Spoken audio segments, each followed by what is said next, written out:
Hello guys! Nagbabalik na naman po tayo dito sa ating sari-sari store business.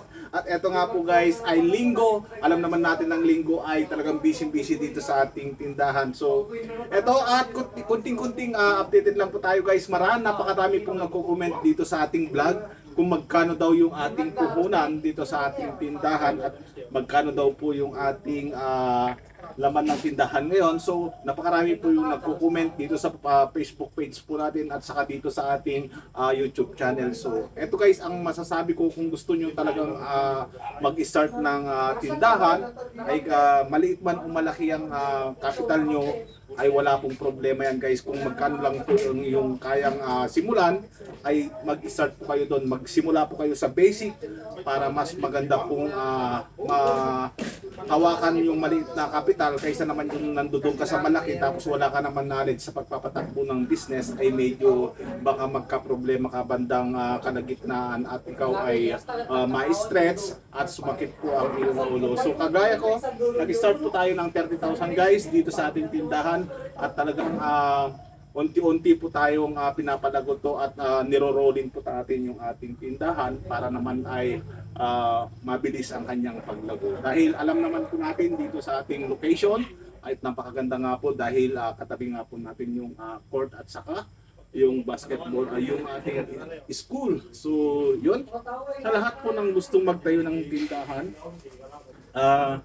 paunti-unti lang guys yung iyong bibilhin. Halimbawa, basta makumpleto mo lang yung mga paninda mo ay makikita, mararamdaman yan ni customers na mayroon kang paninda.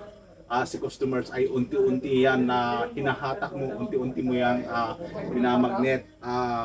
Katanungan ng iba, napakarami na daw yung tindahan na magkakatabi. Ito po yung masasabi ko sa inyo guys. Kapag ikaw ay nasa magandang pwesto, magandang location, maganda ang diskarte, maganda ang customer service mo, kakaiba ka sa lahat, ikaw guys ay ang pupuntahan ng mga customers yan. So ayun ay danas ko na. Marami din yung mas nauna sa akin na mas maganda pa yung kanilang location, pero sa akin nga guys ay mayroon po tayong diskarte na tinatawag, yung ating kung paano po tayo makikisama dun sa mga customers po natin dahil nga nakita po natin yung mga potential natin dito sa tindahan, kung ano yung mayroon po sila. Kung nagbabarbecue na po sila ay hindi na po tayo nagbabarbecue, kung may halo-halo po sila ay hindi na po tayo naghalo-halo, at saka kung may mga shumay-shumay na po sila ay hindi na natin sila ginagaya guys. At gumagawa na po tayo ng paraan para mapapalapit po yung ating mga customers dito sa ating tindahan.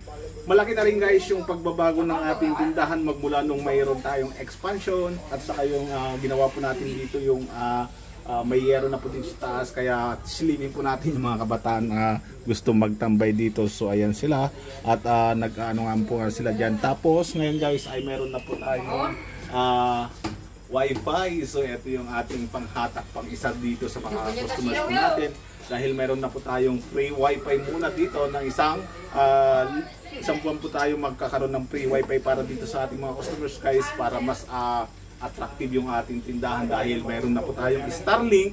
At kung sino yung may nakasubaybay doon sa ating Facebook page ay meron po tayong Starlink at free wifi po ito guys.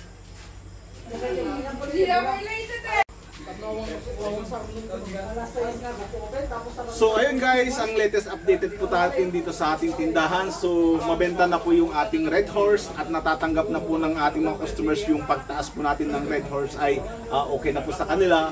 Medyo bumabalik na po yung ating customers dahil nakaranas nga po tayo ng konting tagtumal nung last week dahil medyo tumaas nga po tayo ng 5 pesos dun sa bawat bote.